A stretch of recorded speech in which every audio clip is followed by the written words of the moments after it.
Welcome to our channel. Today we how to install a smart thermostat with geofencing on home app, detailed guide step by step clearly. Begin by gathering all necessary tools and equipment for installation. This includes the smart thermostat, screws, a screwdriver, and your smartphone. Ensure you turn off the power to your HVAC system at the circuit breaker. Remove the old thermostat from the wall by unscrewing it gently. Disconnect the wires, taking note of their placement for reference. Attach the mounting plate of the new smart thermostat to the wall.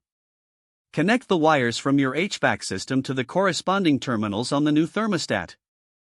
Secure the thermostat onto the mounting plate.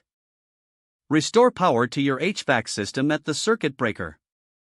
Download and open the Home app on your smartphone. Tap the plus sign to add a new device and select your smart thermostat from the list. Follow the on-screen instructions to connect your thermostat to your Wi-Fi network. Once connected, configure your thermostat settings according to your preferences. Locate the geofencing feature in the app settings. Enable geofencing to allow your thermostat to adjust based on your location. Set the desired temperature settings for when you are home and away. Finalize the setup by saving all your preferences in the Home app. Test the thermostat by leaving your home and checking the app to ensure it adjusts accordingly. Return home to confirm that the temperature settings adjust back to your preference. Enjoy your new smart thermostat with geofencing capabilities. If the page does not load, refresh the browser or try again in a private or incognito window.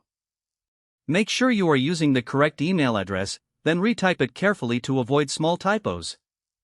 If your password is not accepted, use the reset option and create a new strong password you can remember. Check your spam folder for verification or security. Enable two-factor authentication if available to improve account security and reduce unauthorized access risk. After signing in, review your profile details so your contact information and settings are accurate and current. If you see an error message, note it down and try again after restarting your device and internet connection. Log out when you finish, especially on shared devices, to keep your account and payment information secure. Don't forget to like this video and subscribe to our channel for more step-by-step tech guides.